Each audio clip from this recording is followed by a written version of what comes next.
Warning: the following program may contain material not be suitable for all audiences. Listener discretion is advised. The borders of space and time have opened once again. And transmitting from the mountains of West Virginia, it's time once again for Let's Find Out with Diego. The universe is waiting for you. Wake up and remember. On this episode of Let's Find Out, we're crossing the threshold between history and the supernatural to speak with a true explorer on all things haunting. Our guest's journey began in her childhood home in central Connecticut, in the town of East Hampton, where she experienced numerous paranormal occurrences. Now, these events were so notable, in fact, that they drew the attention of the legendary investigators, the Warren family, who came to investigate the house during her teenage years. She has spent extensive time in Ireland, a place rich with histories and hauntings, deepening her passion for Celtic cultures and rebellions, both Ireland and Scotland. She's also avidly studies early American history and wartime, specializing in the American Civil War and the American Revolution. All this plus more. Please welcome our new friend and first-time guest, author Courtney McInvale. Courtney, my friend, welcome to Let's Find Out. Thank you so much for having me. I'm so excited to chat with you. Oh, I've been waiting for this moment for a while now. I think I emailed you a while back, and we get so busy with these things, with events, with signings, during shows. You're putting out books that sometimes these emails get lost in the sauce, and then you return my emails. Like, I was so excited. Oh, great!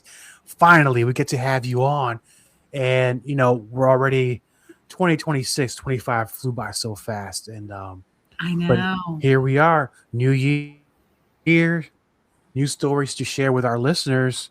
So I like to start on the way back machine. We're gonna go back in time. Sure.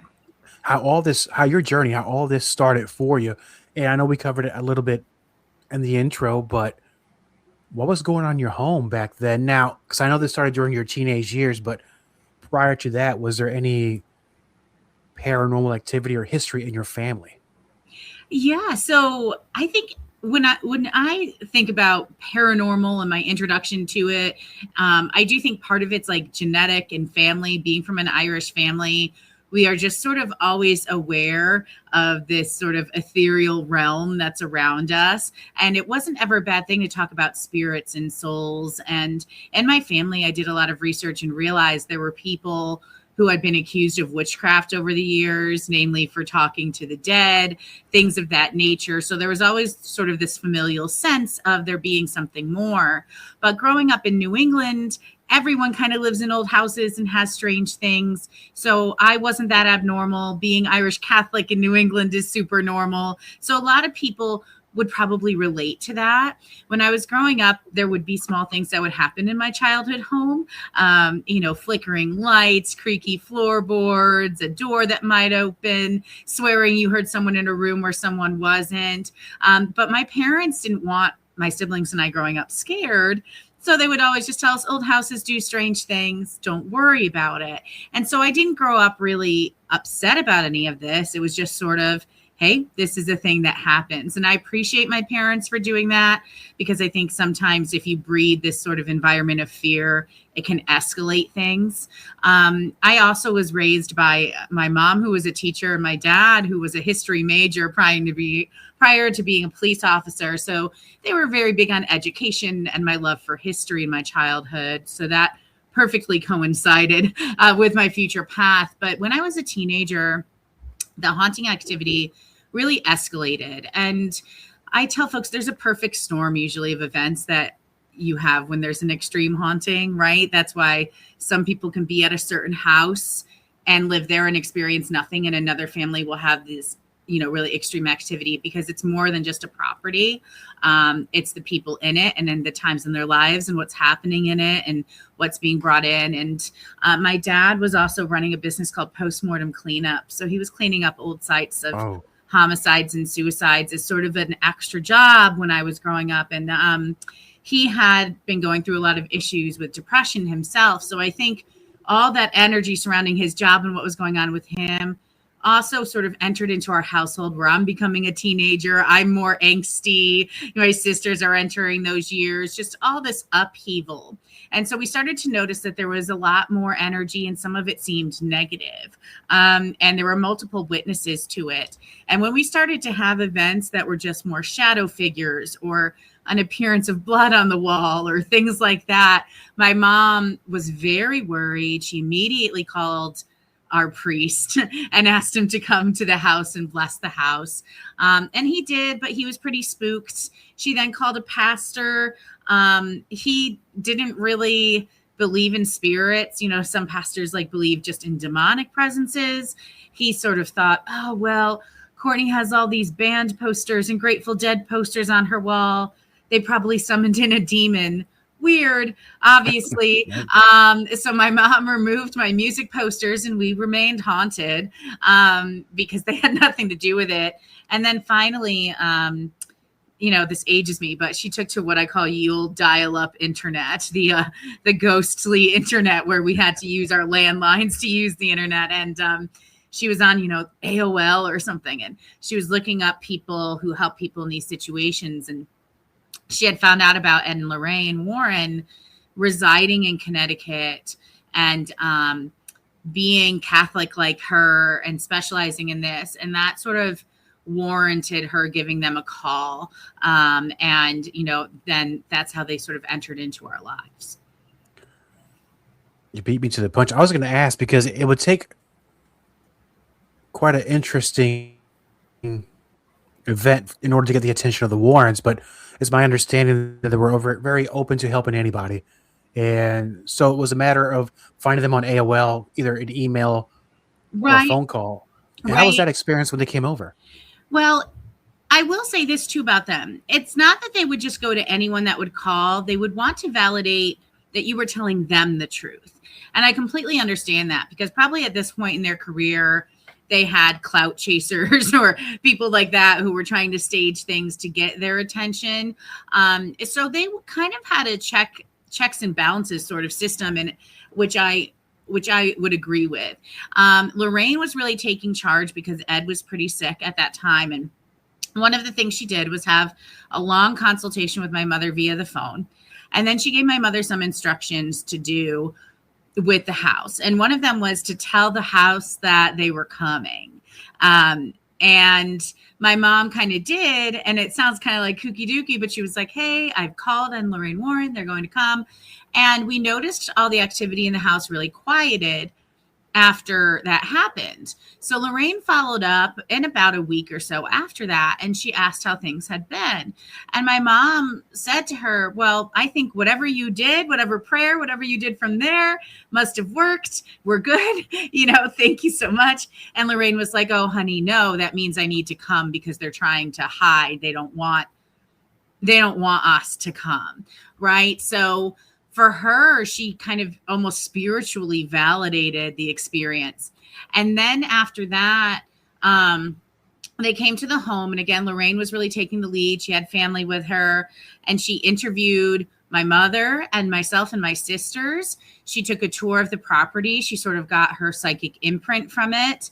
She really sat with me too and talked with me about my fear, the anger I had at my dad for stuff he was going through. She was just a very sweet person to me. And I remember that. And she was very sweet to my mom. And what happened after that is we had the opportunity to either stay or leave, but she encouraged us to leave while they were in our home, conducting the cleansing, and to take animals with us so that she could be most effective with expelling anything negative and that it wouldn't impact our energies or the energies of anything living. So us and our pets actually stayed at a hotel for a little bit. I think I was so embarrassed, and my mom was trying to keep things like under wraps. She told our schools we were in Florida on vacation or something like that, so people wouldn't know that, you know, we had these ghostbusters at our house. And when we came back, Lorraine had left all her findings of the things that happened in the house, the negative and, you know, more benign entities she encountered, and what she had done to cleanse it. And then she also left the check that my mother had left for her, saying that they don't take money from people who truly need it. And based on her experience in the home, she knew that we were in need of it. And I always remember that too, when people sort of talk about the Warrens chasing money.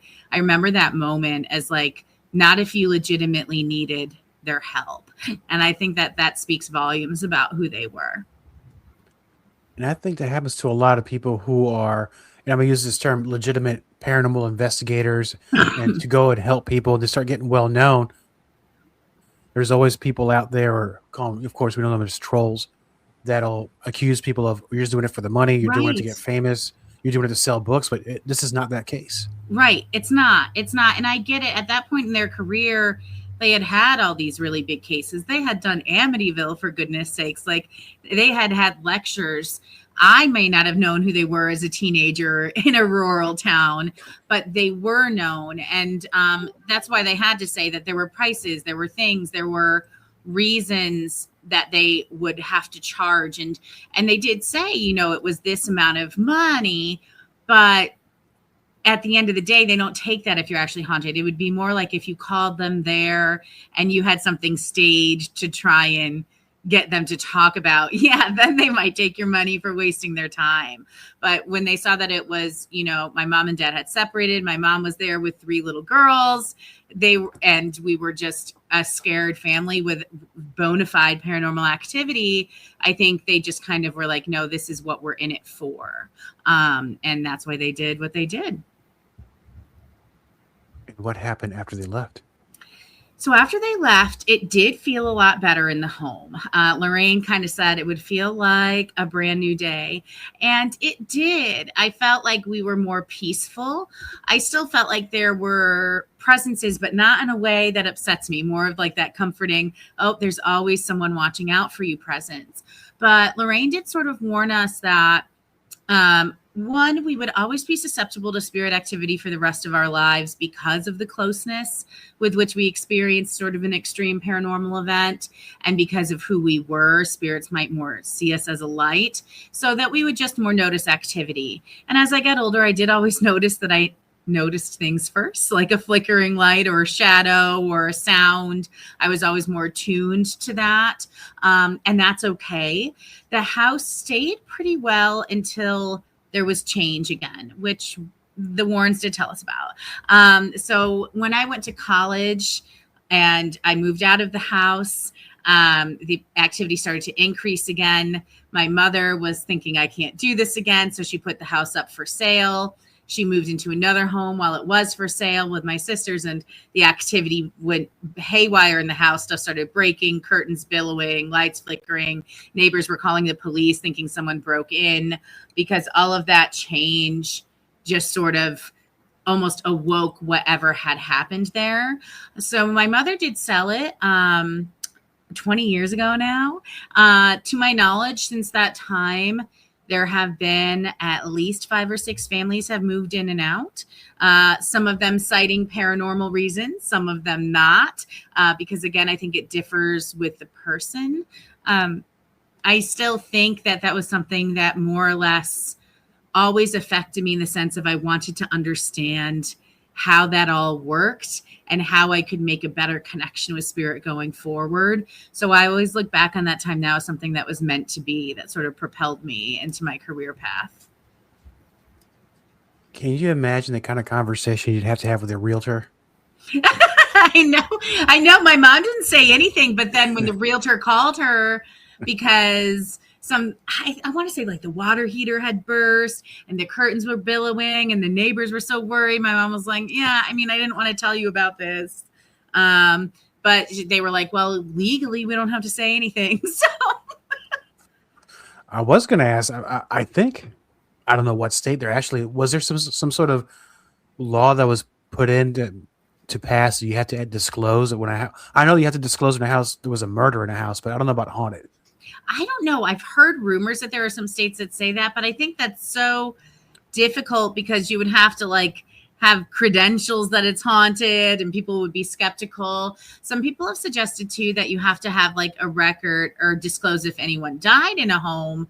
But I think in New England that would be really hard because you have really old homes, and odds are over hundreds of years, especially back before hospitals and hospices, people died at home. So it would be a strange thing to disclose in New England or in an old home. So I don't know how much people say those things and they're just not, enacted in real life,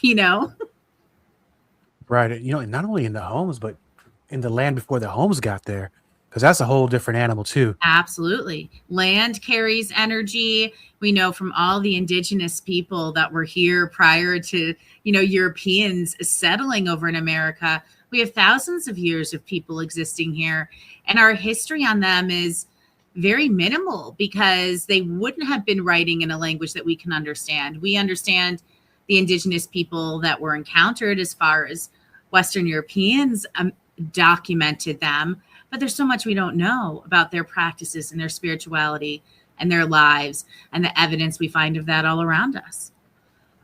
Absolutely true, especially now, because I know we're going to go into the history of our country with the Revolutionary War and the Civil War. That in itself is another can of worms we're going to be opening here very soon. So from the time you moved out of the house, you went to college, but for those in this kind of a path, it never ends. So where did you go next? Where did the paranormal take you next? Sure. So I stayed sort of in my Irish Catholic roots, and I went to Catholic University in DC. I really wanted to get involved in history, but my mother, who was a teacher, was really worried about my limited career opportunities as a history major. She's like, you're going to have student loans to pay. So I actually, and this is hilarious, convinced her that a political major would be sufficient because then I could take all these history classes. Through that major, though, I was introduced to different government agencies, NCIS, FBI, Homeland Security, and I applied for different internships. And in college, I got an internship with NCIS doing cold case homicide, working for them. I also studied abroad when I was in college in Ireland. I was able to study Irish rebellion history and Irish culture. So all those sort of spiritual parts of me and fascination all sort of were able to come together in college, and I was able to immerse myself in all of these experiences that built upon what I already had, but the direction I was going. And then after college, all that experience helped me to get a job with the Bureau. So I was able to go through the FBI Academy as well, which taught me how to add rational thinking, corroboration, fact checking, all these things to my spiritual experience, which makes it more full when I'm out there investigating, writing, guiding. Now I have this practical sort of secular side that has mixed with the spiritual side I always had. And none of that would have happened if it weren't, all these different pieces coming together.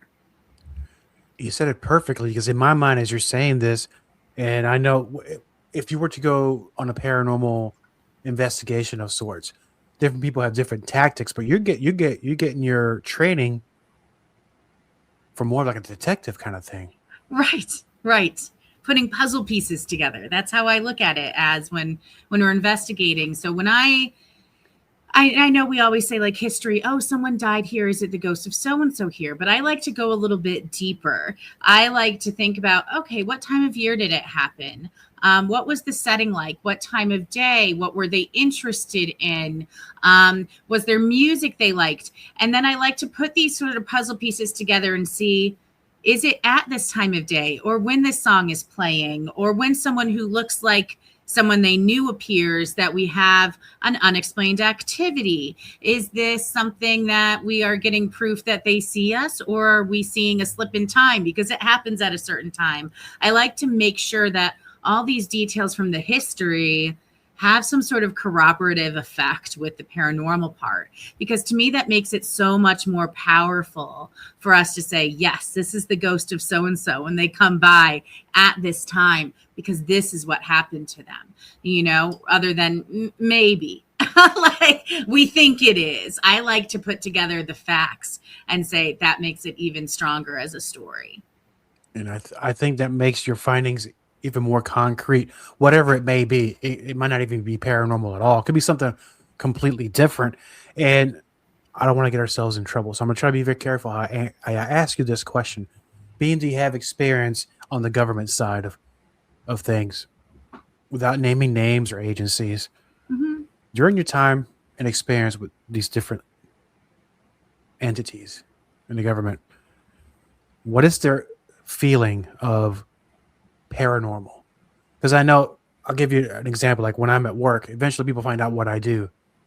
It takes time, but sometimes people come in your office, have a conversation. And by the way, when I was a kid, these little stories start creeping in here and there. Is that how was that your experience there? Yeah, I would say there were all kinds of different people. I think you kind of think that everyone in the government is one way, and there's not. So you will find your peers who are fascinated as well and intrigued, and other independent thinkers. But they also, in the government, in my opinion, sort of like they also know who they're looking for. And I think I am just this very anomalous individual with my personality. And I was trying to figure out who I was. So I was adapting to whatever. And I remember in the FBI Academy, they had us take a personality test, right? Like one of those Myers-Briggs sort of thing. But it was the extended, like bona fide version to figure out like who you were. And in my entire FBI Academy class, I was the only one in my personality type. And I think that shows too, especially because mine was more about being perceptive, things being not inside a box, things being less defined. And you'll find most government workers do see things in a more black and white way. That helps them to be more efficient. That helps them to check boxes, make sure they don't get in trouble. There's nothing wrong with that. But I almost think that there's a little bit of like ambiguity, like, oh, if you're not in those boxes, what are you going to bring to our attention, right? So I did it more discreetly. I always felt I had a strong intuitive sense, but I always used that, again, with something that I could back with fact. My intuition might lead me in a direction to research, but that's not something I can document in a paper, right? But if it leads me to the direction where I find something that's factual, that supports what I need in that case, then perfect. So I kind of was very discreet, as I think other intuitive people were as well.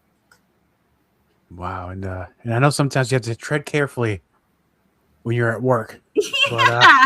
Yeah. And I get it. With the government, you do have to have your boxes checked. You have to have things a certain way. This is what runs our country for everyone. You can't have this, maybe this girl felt this thing. And I understand that. But if you can, tune into your intuition and help that lead you to the facts, by all means.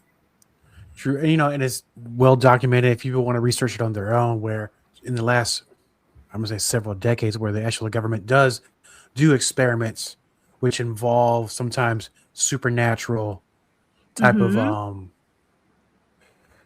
I don't want to say, I don't know why I say seances. Why does I keep seances? I don't know why. It's from another show. But Well, I'll the CIA say did experiments. that, Yeah. right? Like where they were testing. I want to say it was almost like like I call it traveling, but it's like astral projection. They were studying that, Yes. and sort of the multidimensional realm. And I think that has been really fascinating. That a lot of CIA documents have really said, like, that these things can't be disproved, and there are certain things that do happen. And I just think that shows more about the power of the human mind, is we know there's more that it's capable of.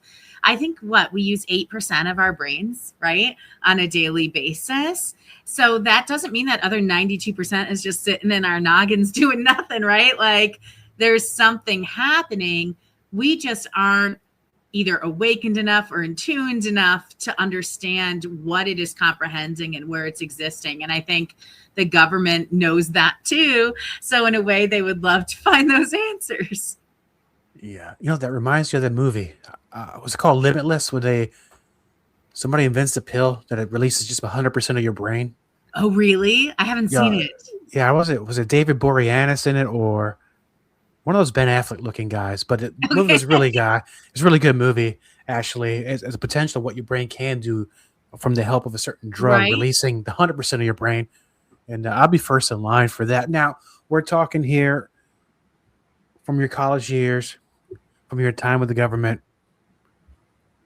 When did you decide to become an author? Because you have an awful lot going on there now, and then now you started writing books, Yeah. and no, which I love the subjects of what you're writing about. But when did you decide to start writing? Yeah, that's a great question. So, when I was little, I wanted to be a writer. My parents ingrained in me a great affection for books and writing and reading. As much as I was fascinated by my government work, didn't feel like I was made for it. I was not good at a 9 to 5 or going to an office every day and commuting. And I knew that. And I had an assignment where I transferred to Homeland Security, and I was working in Vermont. And I met a woman in Vermont named Thea Lewis, who ran a company called Queen City Ghost Walk. And she wrote haunted history books. And I just was immediately enamored with her, and I had to know more. And I asked if she would have lunch with me, and she did.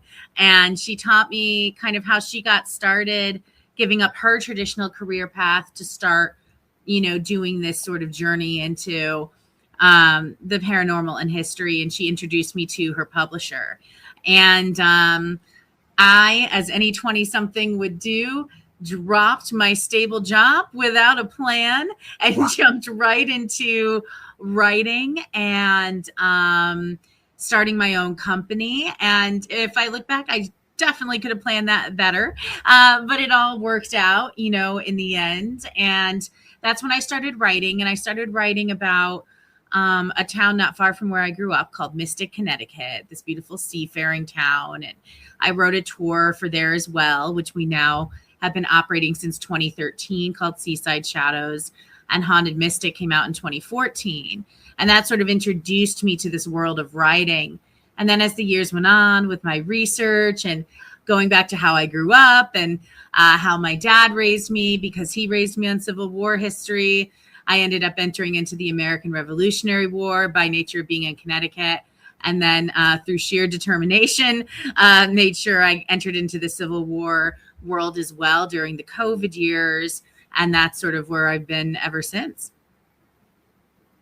And there's so much to cover in both those wars. And Yeah. when I was young, it's a long time ago. I can't even tell you what decade I was in, fourth or third grade, but it was mandatory in school at the time. It was called it was Virginia history, which of course has a lot to do with certain types of wars. I mean, if there's war, it's coming up and down the East Coast on this side.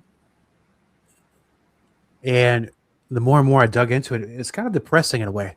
So much sacrifice, so much going on. Yeah. And it kind of, if it doesn't hit you in the heart, nothing will. Yeah. On the other side of that, a lot of supernatural came out of that. And I had this friend, several friends actually, that were Civil War reenactors. And they've had experience where they go full out. They have the uniforms. Everything's as authentic as can get, where they're camping out there on the field, and they start hearing things that are not the people who are there, but something different. They've heard drums. They've seen soldiers go on the field. They say, but that's not our people. Look at them. Where are we with that? How is this still happening? Yeah. Oh, yeah. Yeah.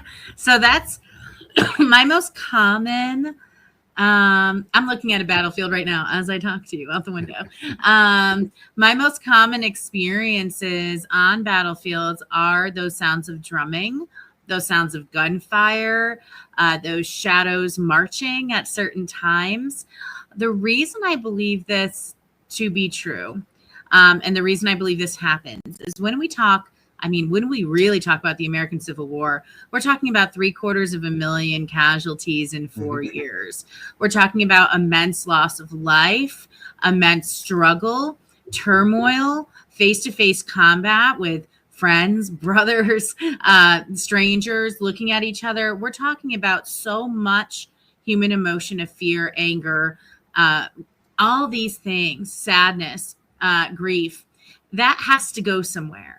And it's all just sitting here in these strewn areas after these take place. So for me, what happens is almost, it's like a portal is almost created at these places where time will forever stand still, in a sense. And it's when we go there, it's not that this ghost is saying, help me, I'm stuck. It's more like we are stepping foot into 1860 whatever all over again, and we are just this far away. That's why we hear them and see them. This imprint in time has been made, making that area, that portal, that thinness, that veil, where you can almost just see it happening when you go. And I think that's what a lot of these reenactors are experiencing as well, and why it's so vivid to them, because in a way it is real. It's just happening in that time. Yes, and then see, it validates what we were talking about, because I mentioned about drums and I mentioned about hearing firearms in the background. You said the very same thing. There has to be some sort of an energy imprint, some sort of echo that every once in a while it bounces around. And eventually, at a certain time of night or a certain time of the year, you start hearing and seeing these same things. Yes. I remember once I was visiting the wheat field at Gettysburg, which has been an area that's probably always spoken to me. I think a lot of Connecticut and Georgia soldiers fought there. Those are both sides of where my family's from. And there's just an energy there that's palpable to me. And in the wheat field once, I heard music and drumming, and it was this military march. I thought it was so real. I thought it was reenactors. And then it stopped, and then it came back, and I thought, okay, there are no reenactors. I put on my phone and I recorded it, and you could hear it. What's funny is my husband was there and you couldn't hear it on his phone. You could only hear it on mine, which I thought was odd. And I marked the time that it was. There was no one else around. It was kind of rainy. A storm was coming in. And I went back to the wheat field and I was reading about it. The exact times we heard the two types of drumming are the times when the skirmish started in the wheat field and the time when it ended, meaning the battle entry march and the battle end march, right? And which is when they would have played those, and it played at that exact time, which kind of shows you that continuance of that happening, which I think is really neat. And with it being baked in the cake, as they say, your interest in Civil War and Revolutionary War because of your father, right? Yes. Which book did you write first? So that was almost pressure from my publishers. I wrote Revolutionary War Ghosts of Connecticut. I wanted to write about the Civil War, but my publishers were kind of like, Courtney, there were no Civil War battles in Connecticut. Let's try to think. And they led me toward the American Revolutionary War because New England does have a lot of battle sites and pivotal figures like Benedict Arnold grew up not far from where I grew up, Aaron Burr's family. I got to really become Nathan Hale, Benjamin Talmadge. I really just became immersed in this whole Revolutionary era by way of my publisher suggesting it, and spending the night in locations all over Connecticut, visiting all of these graves, investigating with different sites. And I fell in love with those stories and started giving boat tours up and down the river where Benedict Arnold had led his troops. And then it was during COVID that I couldn't operate my tours for a little while. And I started making videos because I was like, I don't really know how I'm going to reach out to people if I can't be there in person. So I started making these little YouTube videos that were like Cemetery Saturdays, Spooky Story Sundays. And I would just sort of share little tidbits of history. Well, before a Cemetery Saturday, I had a dream and these Civil War soldiers appeared in it. And they told me their grave was nearby and they were brothers. And I thought that was so odd. I didn't recognize them. And sure enough, I went to a local cemetery and I found the grave of these two brothers who had died the same age. They were like 21. And I shared their story on one of my video segments. And my dad had passed away and I kept thinking I really missed him and wanted to reconnect. And so what I did after those boys visited my dream and I was thinking about it, I said, I'm going to take this little pilgrimage down to all these battlefields and I'm going to research it and I'm going to write about these boys, and I'm going to write about all these soldiers. And I started just driving down the East Coast, stopping at all the battlefields along the way, visited my family in Georgia, went back up, did it a few times, and then started writing my Civil War ghosts books about Connecticut and Georgia for both sides of my family. And that's kind of what led me to that. And I have been so sucked into it that one of the towns that I found in my writing was a town called Chickamauga, Georgia. And as the second deadliest battle in the Civil War, second only to Gettysburg, the battle happened in Chickamauga 2.5 months after the Battle of Gettysburg in 1863. And this area was just so potent with activity and stories and legends, and it didn't have anyone here sharing it. So in 2025, I opened up a second tour branch, a sister company to my first tour branch in Chickamauga, so I can always keep that Civil War history going. I'm amazed by the amount of work you've done so far, covering these wars. And I'm geeking out here, so don't mind me. I geek out about history all the time. Okay, perfect. The visit you received from those brothers. Yes. That is amazing. Oh, have you been visited again since then? What else can you tell us about that? Sure. So their names were William and George Brooks. And William and George Brooks were from Haddam, Connecticut. I was living in East Hampton, just over the bridge at the time. They did not have any descendants, no living relatives. So their story essentially would have gone into the mist if I had not had this dream. And in the dream, all I really got from them was their age and what army and where they were buried. And I went to this little cemetery and I found a monument built by their dad. I talked to them. I tried to get some EVPs. I saw that they had died actually in a Civil War prison camp in Georgia. One of them had, and then the other one had gotten out of there and then died on the journey home because he had been so sick. So on my pilgrimage, I went down to that prison camp called Andersonville. I found his registered number and I found his grave. And I went and did the same thing in Wilmington, North Carolina, where the other brother was. So I went and visited William and George. And I sat with them. I did some EVP sessions. I told them that they were remembered and that I would make sure they were remembered.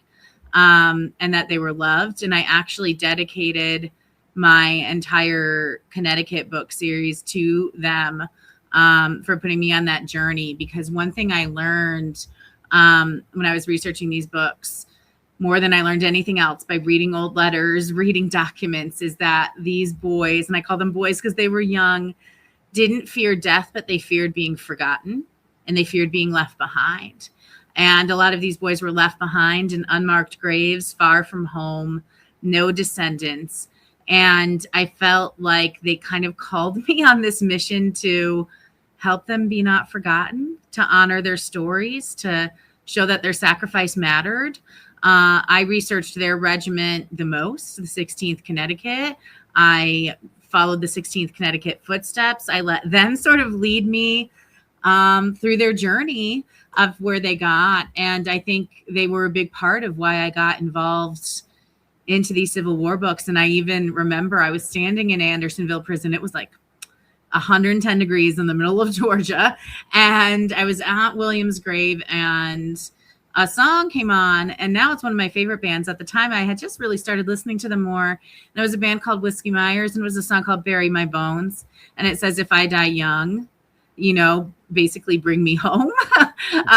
And that came on and I could hear it from the car when I was standing at William's grave. And I just knew that was them trying to let me know that this was the path I had to be on. So it's weird and it's spiritual and it sounds kooky dooky, but that's why I do it for them. No, it's not at all kooky dooky. I think it's amazing. You're doing something, because now I'm thinking to myself, you're only a phone call away, just in case another spirit wants to contact you. Now there's some sort of open line to maybe want to, not just those brothers, somebody else might visit you.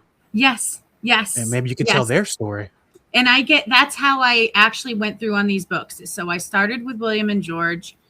And a lot of people ask me, because in my books, I write about the battles. I write about um, buildings, things like that, cemeteries, things people want to know. But in all of my book series, there's an entire section on people. And they can be generals, they can be officers, they can be privates, they can be, it doesn't matter to me, their ranking. And everyone says, how do you choose the people? I say, I don't. They choose me.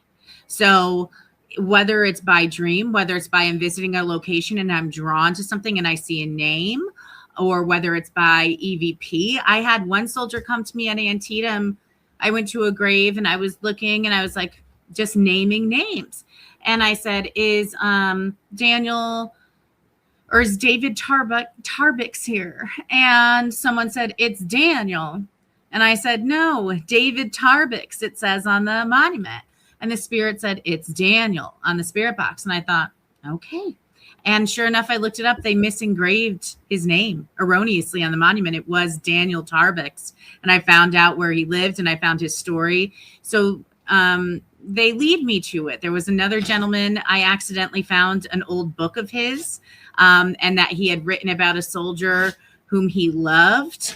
And I found out about that man, and I found out they were one of the first openly gay soldier relationships in the Union Army, and that people supported them. I would never have known that. And then I was led to like a grad student who studied them, and he was the only person in the world who studied them.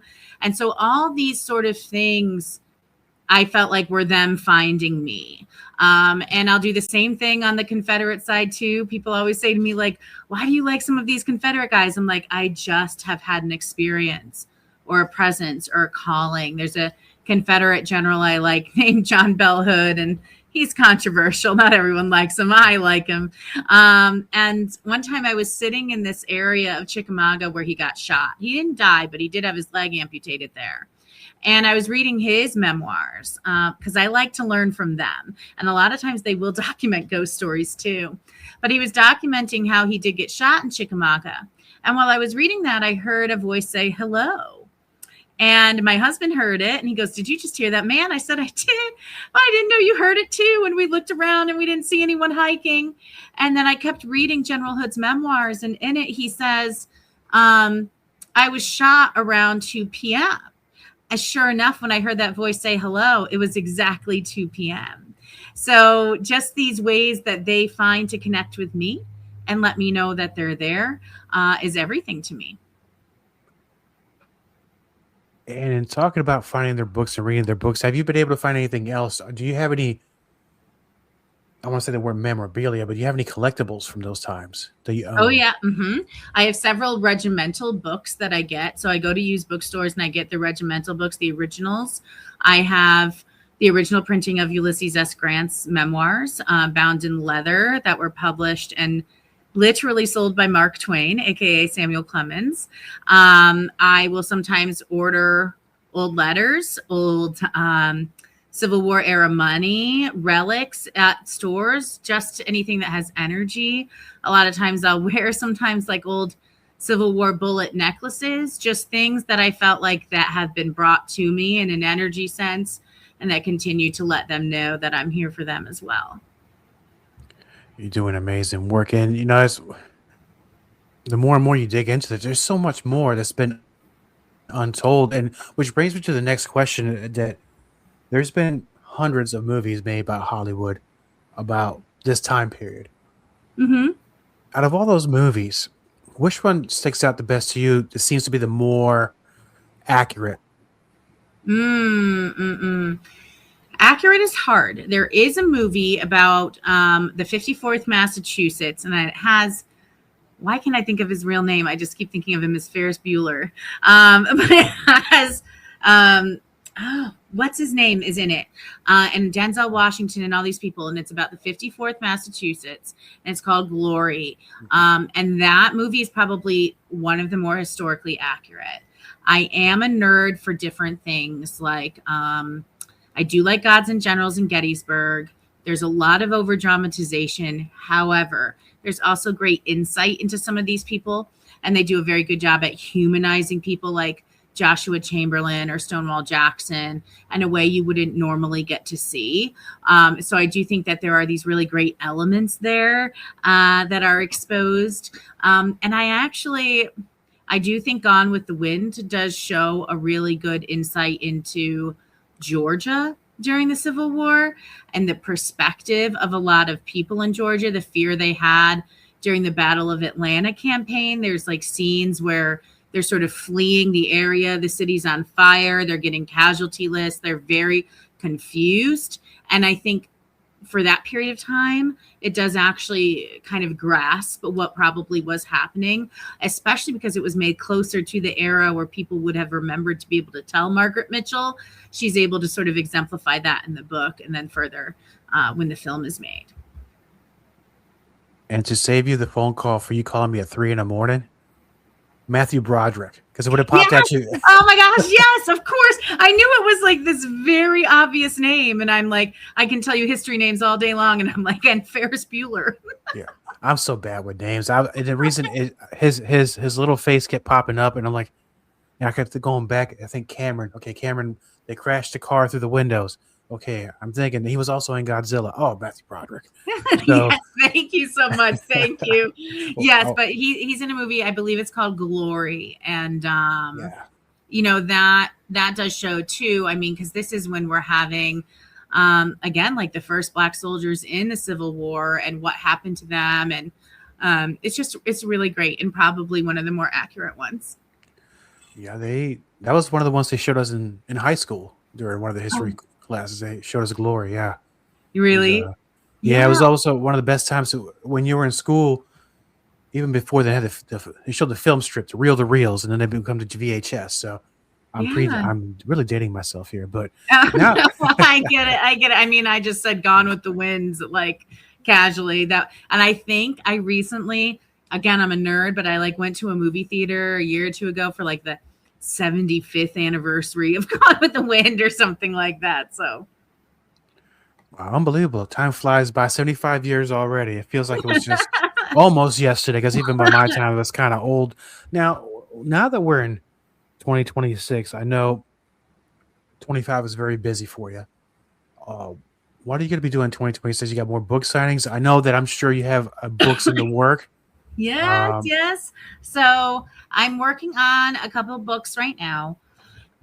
Well, I kind of have 3 in my pipeline. One is about a cemetery in Mystic.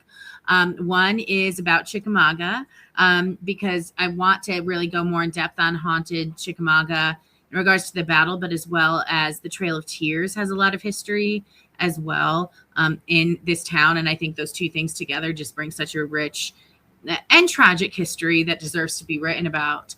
And then I'm also working on Civil War Ghosts of Maryland, because I am solely working on my Civil War Ghost series. I wanted to go state by state. I go to Sharpsburg, Maryland a lot, where the Battle of Antietam was. And they said, well, you did a Union state and a Confederate state. It's time for a split state, which Maryland was split during the war. So they're next on my roster. I am going to be doing some speaking engagements at the Longstreet Society in Gainesville, Georgia next year, as well as some other ones in Beaufort, Georgia that someone's working on for me. I'm trying to get an event set up in Savannah, as well as some here in Chickamauga. And then up in Rhode Island and Connecticut, there's some libraries that should be announcing events next year as well.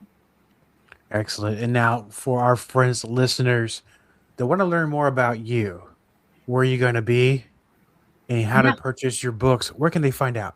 Sure. So you can visit my website, CourtneyMcInvale.com. I'm the one updating it. So when it's outdated, that's my fault. You can always send me an email on there. You can also visit SeasideShadows.com and SouthernShadows.com. I'll usually advertise my speaking engagements on those social media channels as well. So you can follow them on, Facebook, Instagram, all the good stuff. I'm trying to be better at TikTok, but no promises. Maybe this will be my 2026 will be my year to be better at social media. But you can absolutely go to Seaside Shadows or Southern Shadows, follow on there. You'll see the engagements listed there as well as the books. Excellent. And I know that once the next series of books come out, we'll bring you right back on the show. I would love that. That would be fabulous. Thank you, my friend. On the next episode of Let's Find Out with Diego. To the point that Teddy Roosevelt got wind of it, and he's like, what? Now, and the thing about Teddy Roosevelt is Yeah, he was big conservative for nature. He brought us to national parks. He did a lot. He was also an avid hunter, and he had belief in, he didn't call it Bigfoot, but wild man, which was his description was Bigfoot. He also believed in the Ozark Howler. He wrote about these, and he actually in his journal mentioned the snallygaster because he was like, "Oh, I'm gonna hunt." Die, monster! Your end is near. And he and his son Kermit, who was his son, but also his hunting buddy, they are the ones who, when he went to Africa, but they had planned to come to the Middletown Valley, to go up on South Mountain, hunt this thing down and kill it. Copyright Diego the Podcaster. All content for Let's Find Out is the property of Diego the Podcaster and is served directly from our servers with no modification, redirects, or rehosting. All celebrity impersonators are paid performers. The impersonated celebrities do not endorse or promote any views or opinions expressed by our guests, Diego the Podcaster, or Let's Find Out. The information shared on Let's Find Out with Diego is provided on an as-is basis, with no guarantees of completeness, accuracy, usefulness, or timeliness.